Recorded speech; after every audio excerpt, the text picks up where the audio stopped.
Hello, everyone. This is Cultivating Mindfulness, Understanding Addiction, and Navigating Substance Use with Awareness.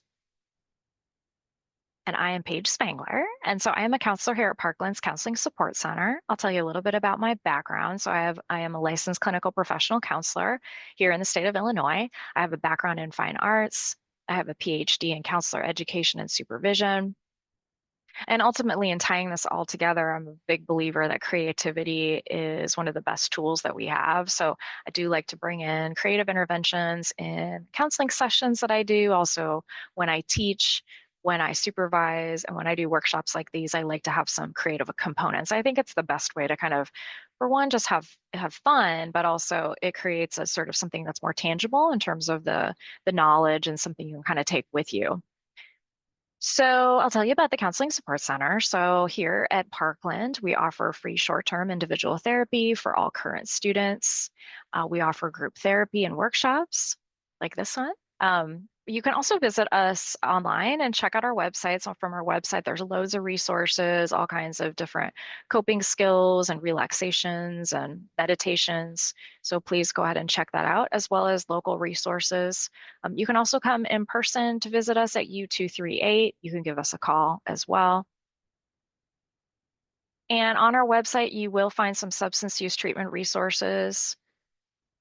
And of course, you can always come to the office and talk with a counselor. And if you wanted to talk a little bit more about what options you might have if you're looking for substance use treatment resources or other resources, that is something you can talk with us about as well.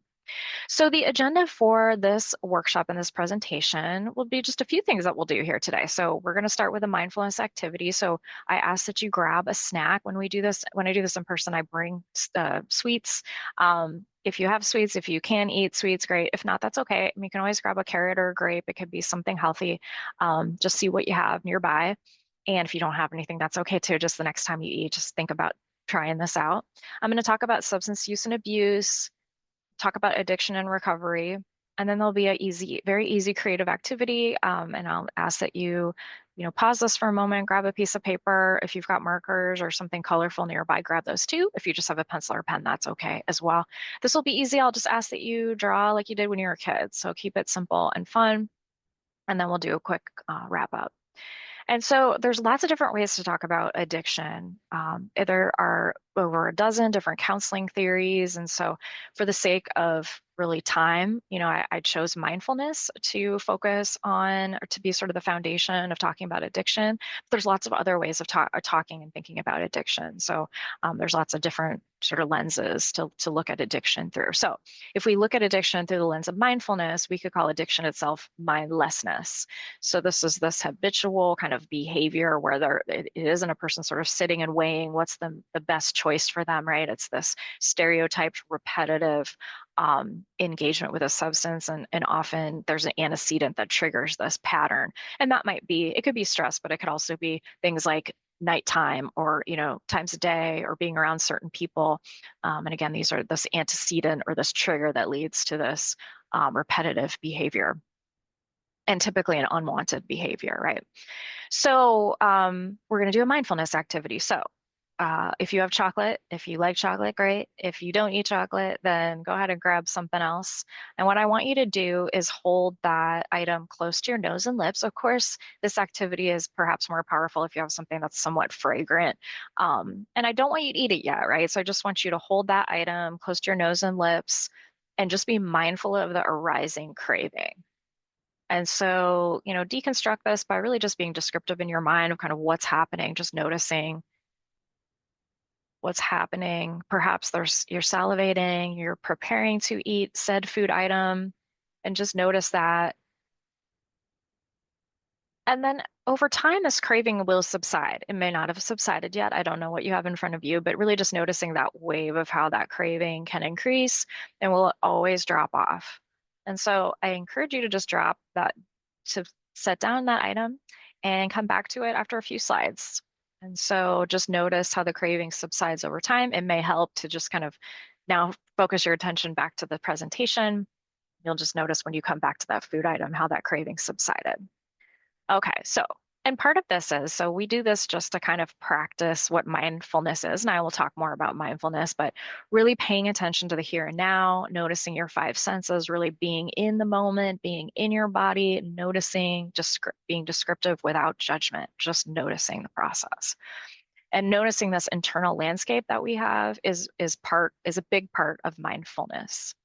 Okay, so let's talk about some addiction statistics. I think one thing that we should know, this is from 2023, these statistics. So within the last couple of years, and I think we need to note here too that these are folks that reported these substance use disorders. So of course, there's going to be a number of people that did not report their substance use disorder. So this is sort of the best estimate with the information that we have, but I would guess that there's probably more. These numbers would probably be higher if everyone reported that they had a substance use disorder. So we're looking at 48.5 million Americans age 12 and older that reported a substance use disorder in the past year.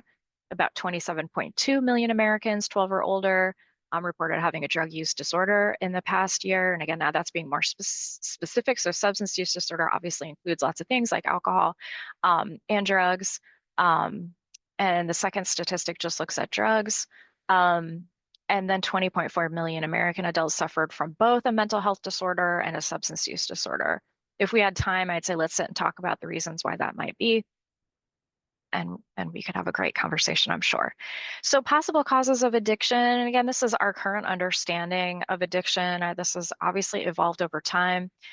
Genetics is really known to be to account for the majority of a person's risk of addiction, or I guess I should say a higher number of that person's risk for addiction. There's obviously other factors, and I should say too, just because it runs in your family doesn't mean that it will happen to you. It might mean, though, it's a good thing to pay attention to. Environmental factors, things like trauma, parents' drug use and attitudes about drugs, peer influences, things happening in the community, poor academic achievement, other societal factors like poverty. And obviously, these are all sort of these stresses that can happen and be in our environment. And then lastly, teenagers and people with mental health disorders are more at risk for drug use and addiction than other populations. And so if we need to look at the sort of science or what the medical recommendations are at this point. So we need to be aware of what counts as one drink. And then we can kind of look at some of this, what the recommendations are for low risk drinking. So keeping to no more than 4 drinks on any day for men, for women, no more than 3 drinks on any day. And of course, that doesn't mean every day of the week, right? So it's not on a daily basis. So no more than 14 drinks per week for a man and no more than 7 drinks per week for a woman. I imagine these statistics and numbers may continue to change. So this will be something to keep an eye on. Um, and so when I do this presentation in person, we take a look at this audit questionnaire, and I like for people to fill it out because I think it's good, even if you're saying, oh, I don't really drink very much. I think it's good to look at what the symptoms or signs are of um, a substance use issue, and with this specifically with alcohol. So I think it's good to kind of go through the questions and see sort of what are doctors looking for, what are counselors looking for, what are psychologists and psychiatrists looking for when we're diagnosing such disorders. So binge drinking is defined as 5 or more drinks in one night. As I look at this, I realize they don't stipulate, the other slide we looked at talked about men versus women in terms of how many drinks. Um, this this slide here doesn't really talk about gender, so I think that is something certainly to factor in. So we might make the assumption that for women that might be defined as less than 5 drinks or more in one night. But again, I don't know, and that is not mentioned in this information that I gathered. So again, so we'll just look at this generally and universally. It's just defined as 5 drinks or more in one night. That binge drinking itself increases cortisol, and that's that stress hormone, which you can understand, and we all are experiencing cortisol throughout the day. And so that is a distressing experience, right? When you're stressed and you feel that in your body. And so drinking excessively to this extent in a short period of time, drinking this many drinks can increase that stress hormone, which you can understand would lead to perhaps wanting to drink more. So while you intend to drink more because you think it will take the edge off, as it says here, it actually will make things much worse. Um, not only in the short term, but the long term as well.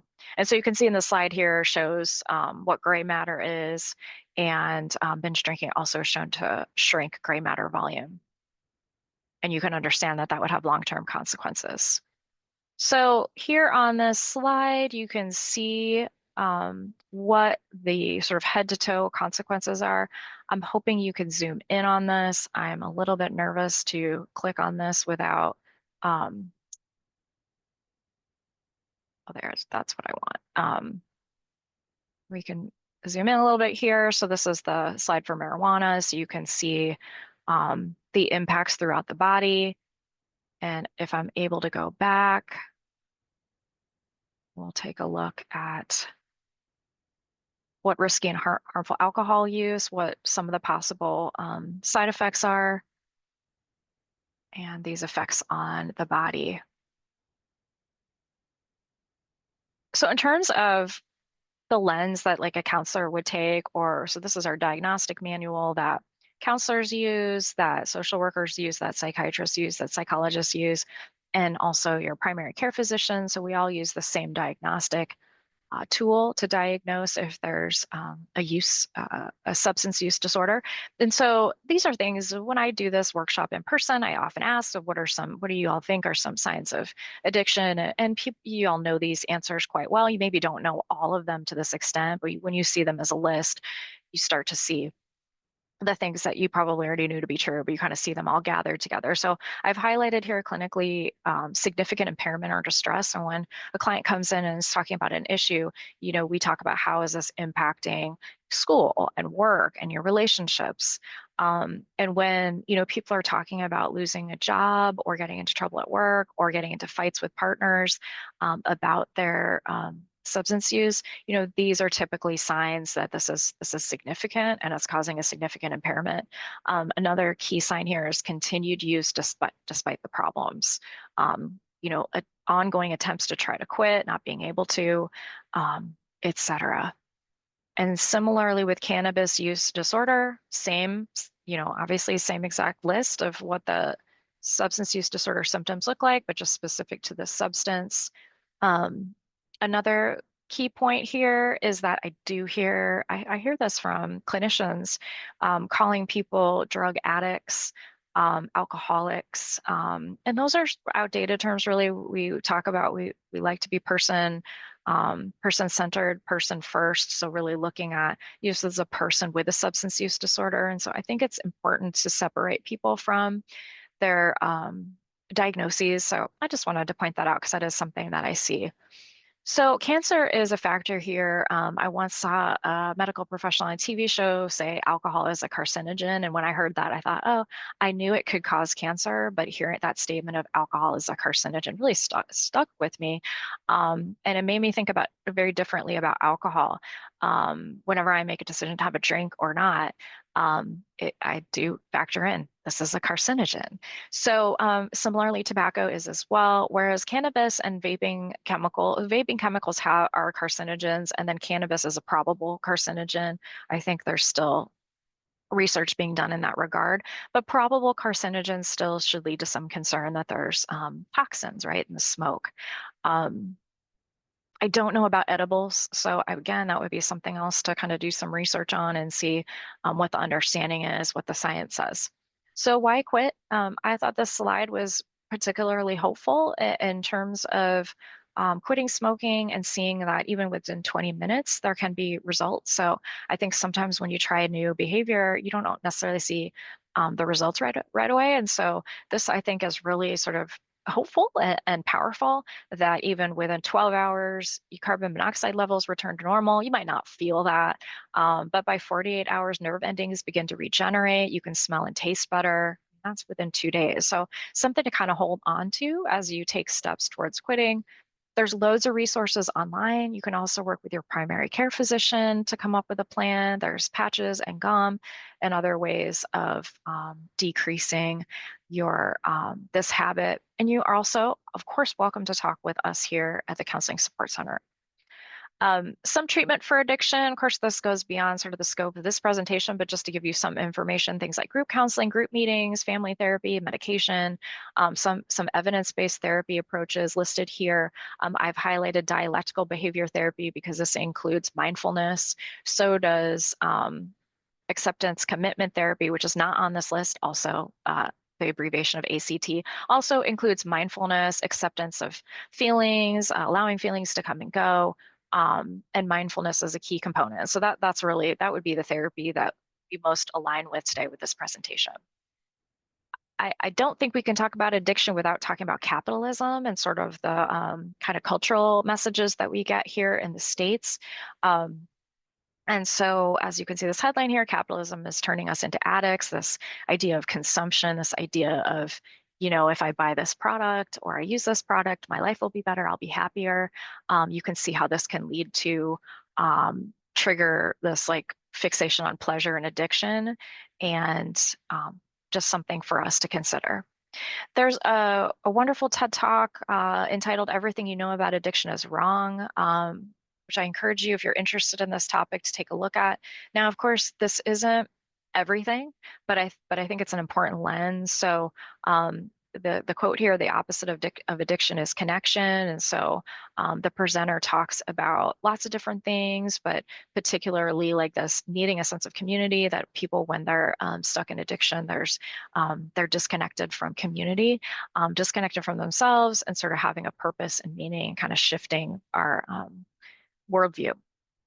But again, there's other, treatment is still necessary, but the treatment can include meaningful work, meaningful values, finding a sense of purpose, whether it's work or not. It could be volunteering, but being connected to community.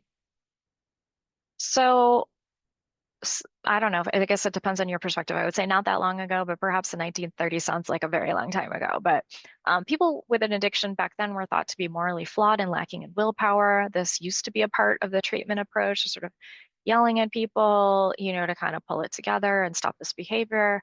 I'll ask you to think about this. What impact do you think came from this thinking?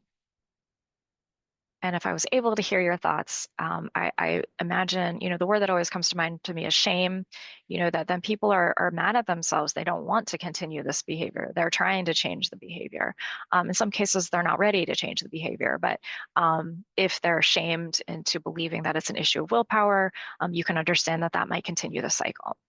And so this is one way of looking at addiction, which I think is pretty effective. So, starting with this emotional trigger, perhaps there's some distress that's happening, and that distress and that discomfort might lead to, I don't want to feel this pain, which makes sense.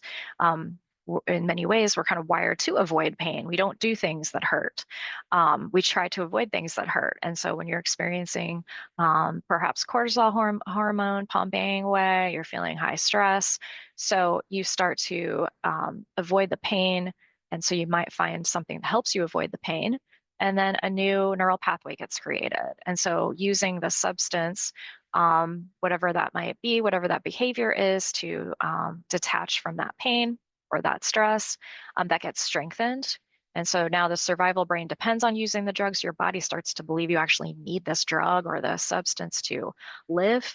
Addiction is created. And then the next time you're triggered with pain or whatever that might be, that craving continues and that neural pathway continues. And so you can see on the text here, the bullet point talks about impulsivity. So addiction often starts with this, spur of the moment, without thinking. In many cases, this can be sort of social with others. And then that leads to compulsivity, which is different, right? This is repeated, uncontrolled actions to reduce anxiety, distress. So you can see how this neural pathway gets really deep grooves that it's hard to pull out of. And so again, we're talking about really unconscious patterns in addiction, where these subset of memory associations. And so, and I could share with you someone I know who, would binge drink around music because they're a musician. And so as a band, they binge drank and then going to see other bands, and it kind of became this ritual that always was a part of that community. It was a part of connectedness, but that started to become really problematic. because anytime there's music, then there's this association with substance use or substance abuse. So again, I'm going to go back to this slide. So addiction may be characterized by mindlessness. So that kind of goes back again to this um, compulsivity that we're talking about, where it's just the stereotyped response, it's habitual, it's executed automatically without conscious volition or any regard for distal consequences. So as I was preparing this presentation, I was thinking about the anger iceberg. Many of you might be familiar with this. This has been used in counseling for a long time. This idea that what shows on the surface is anger, people see that, but there's so much, there's roots under the anger, right? It's far more complex. And anger is a way to kind of keep people away when we don't feel safe because there's other stuff going on. And so to me, this seemed like this could connect to addiction. So I just updated this to say, so maybe addiction is sort of what shows on the surface, but there's so much going on underneath. There's such roots to this. Now, of course, this is just the personal experience of the person. Of course, there's genetics and other factors that we talked about in childhood. And so not only in child experiences, but just like in our DNA as well. So there's more to it, but this is just one way of looking at it. And so practicing mindfulness leads to, or the practice of mindfulness is noticing sensations, learning to tolerate distress, and learning emotional regulation skills. I wonder what you know about mindfulness. If you had to define it. These are cards that I have with my I have like a DBT uh, sort of skills box, and these are just some of the skills. And so you can see this sort of being non-judgmental about your experiences, being descriptive, observing, using a wise mind, which is this balance of your emotional mind and your reasonable mind and kind of overlapping them. Your emotions matter, as well as your rational mind, and kind of using them together in tandem, finding that sort of sweet spot right in the middle. Mindfulness is, again, noticing and acknowledging sensations, feelings, and thoughts without judgment. And so using a mindful-based interventions to reduce consumption of substances, or mindfulness-based interventions can be used, and they can reduce the consumption of several substances, because the practice here is divorcing oneself from the feelings associated with the craving. So really separating out from the feelings and more observing them. And so this again goes back to that craving that we were talking about at the beginning. So sort of riding this intensity of the urge and knowing that it will fall. It always falls. It's really a matter of time, but it's also a matter of skill and practicing those muscles. And as I say here in the last bullet point, in some cases, more tools are needed, such as medication. So for those of you who are grappling with substance use or abuse, I do want you to practice self-compassion towards yourself, ask for help, come and talk with a counselor here or, in another agency. And, I want everyone to be cautious about thinking this is a matter of willpower, because while this is talking about skill, a big part of mindfulness too is practicing it with others. So either like a mindfulness group or in counseling. And so getting that support and sometimes medication is needed as well. So knowing that it's sort of a constellation of coping skills. Okay. So it's not just using this. For some folks, this might be all they need. For others, there might be, again, a constellation of tools to be used. So again, use self-compassion with yourself as you're trying to adjust and maybe change habits. HALT is a pretty helpful acronym here. So checking in with ourselves. Remember to look for internal, external potential triggers. Obviously, this is very simple, but that makes it easier to remember. So just kind of this word HALT. Am I hungry? Am I angry? Am I lonely? Am I tired? And really just assessing where we are. This can be helpful to check in with ourselves in the morning, at the end of the day, particularly before engaging in a behavior that might not align with sort of our values. So I'm going to go ahead and play this short video.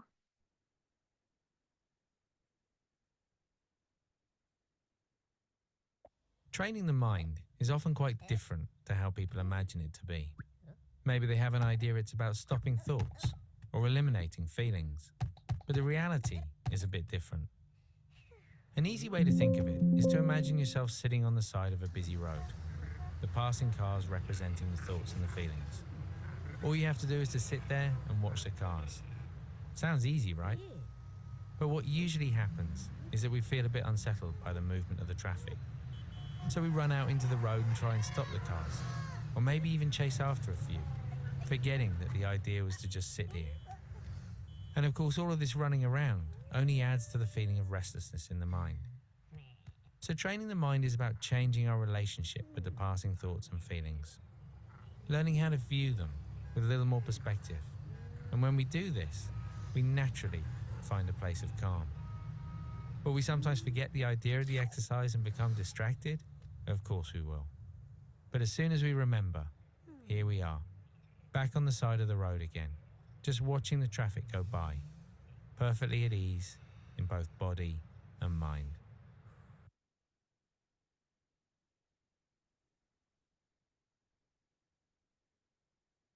Okay, and again, this is one of many tools that we can use just to be more engaged with ourselves and sort of there's a great book on someone that an author wrote who Dr. Jill Bolt Taylor, who had a stroke, and she talks in the book about making a garden in your mind and how um, that was something that really helped for her.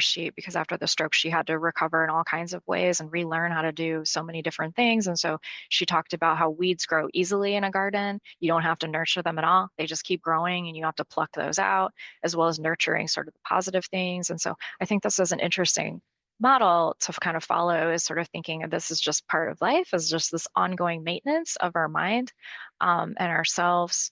And again, asking for help and bringing in different tools. And we are going to do an activity. This will be the last thing we do. So grab that piece of paper and some markers. I wanted to bring in this kid's book about just anxiety and kind of living with your mind and your thoughts. And so the title is Your Mind Makes Thoughts Like Your Butt Makes Farts. And so I'm hoping that helps you get into kind of a silly space where you can kind of feel more like a kid, because I want you to be playful, have fun, and set aside your inner critic while we do this. So keep it simple, just draw some stick figures and basic shapes. But we're going to base that on the Headspace video that we just watched. And so with your piece of paper and your markers or your pencil or whatever you have, I want you to go ahead and draw a rock. It could be as simple as just a circle. I want you to draw a stick figure on top sitting there. You can personalize it because it's you. If you want to put on a hat or a shirt or something, put some hair on it, whatever you decide. And then I want you to draw a road in front of you on the rock. And I want you, and you can see I made these cars very basic because I can't draw cars. And if you can draw cars, awesome. If you can't, no worries. It's just a box, a shape with some wheels. And I want you to write the thoughts and sensations that interfere with kind of your values and the things you want to be doing. And so take a moment. You're welcome to pause this here because I'm going to kind of roll through, but you're welcome to pause this if you want to take some time to think about what those thoughts are that get in the way. You might think them every day and not quite realize it. And then I want you to write a statement above you sitting on the rock that reminds you of your ability to be separate from your thoughts and helps you practice the skill. And so something like, I can place my thoughts over there. I can sit calmly, just notice my brain. We do a practice in counseling, which you may have done too. You can find this online, the container visualization. So practicing setting aside different experiences that are really distracting and getting in your way and putting those into, a container that you visualize, setting those aside. Here are some sample statements, things like thoughts are not facts. I watch my thoughts float by. I am present. I am the ocean. A friend that uses the be like water, my friend. Um, and so here I wrote, I watched my thoughts float by. And so one of the things you can do too is depending upon how you've drawn this, you have some space right here. You can also draw in if you're really into this and having fun drawing. If you're not, that's okay. You can set this aside. But if you're having fun and you want to continue to doodle, I encourage you to draw in, some of your coping skills in here. What are some other things that give you space between you and your harmful thoughts? So that might be, hanging out with your pets or playing sports with your friends or whatever that might be. But I encourage you to think of things where you really engage your five senses. So cooking or walking or different things that you enjoy, and drawing those out here in doodles, reminders. You could also put people in there and other resources that you have. And so some other tips here, RATE is an acronym that you could follow in terms of if you want to be more mindful in your drinking, so you're still socializing with friends and going out, but in order to not sort of binge drink or drink more than you planned. Things like replacing alcoholic drinks. Of course, there's mocktails, switching between no and low alcohol drinks. Also, coordinate plans with a friend using a mindful drinking app, just kind of gauge that. In recovery from addiction, one of the mantras is you have to change your playmates, playgrounds, and playthings. So it isn't just you just wake up one morning and your habits are different. It's really you have to make changes in your influences and environment. Consider, when you are looking at your habits and the habits you want to have more of, what's helpful, what's harmful. And a lot of the research I read that talked a lot about it comes down to safety, that sobriety and safety are one and the same, that people consume substances in excess when they don't feel safe. Now, you could argue that that maybe isn't always true, but I think it's a good thing to check in on. When you're feeling distressed, it's possible that there's a lack of safety. And so working to figure out what helps me feel safe, in my own skin. And again, that's a constellation of factors. So, finding lots of tools, talking with people, there's online groups. I was really blown away by the amount of online groups that I found.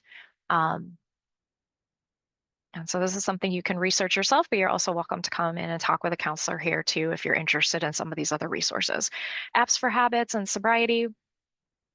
I mean, you could just Google and get a list, but these were just some of the ones that I found. And these aren't just about, I mean, these are positive focus too. So the skills that you want to increase. Um, and so it's not just about addiction, right? It's about all those wellness skills. We also here at Parkland have Talk Campus that you can have on your phone, as well as you at Parkland. You'll use your Parkland sign in for both. And then there's also mindfulness apps like Mind Shift, Calm, Headspace, Finch, Exhale. Um, I personally feel like nature and being outside is one of the best wellness apps of all. So that can be a great way to refocus yourself, kind of step out of yourself and be present. Great way to be mindful. And then be curious about what works for you. So use curiosity, be kind to yourself through this process. What's helpful for me as I decide and start to develop habits, healthier habits, decrease some of the unhealthy habits, and just be curious. So give yourself options. I encourage you to find things that where you can be playful. Um, and so using apps, talking with friends, connecting with new people, noticing triggers, contribute to feelings of safety and calm within yourself. And ultimately, I say be kind to and go gently with yourself. Use your curiosity to figure out what works for you. As this very sweet illustration demonstrates, this concept of sort of just take one step at a time. You don't have to get to the end all at once. As this little gray cat says, just focus on, or don't imagine all the steps together. You'll be exhausted before you start. Just focus on the next one and let the journey take care of itself. So this really speaks to that one day at a time, kind of 1 minute at a time. But I think ultimately it comes down to being practicing self-compassion with yourself. So I thank you for your focus and attention. Again, come visit us, and I will share my references here. And again, I thank you for your time and attention.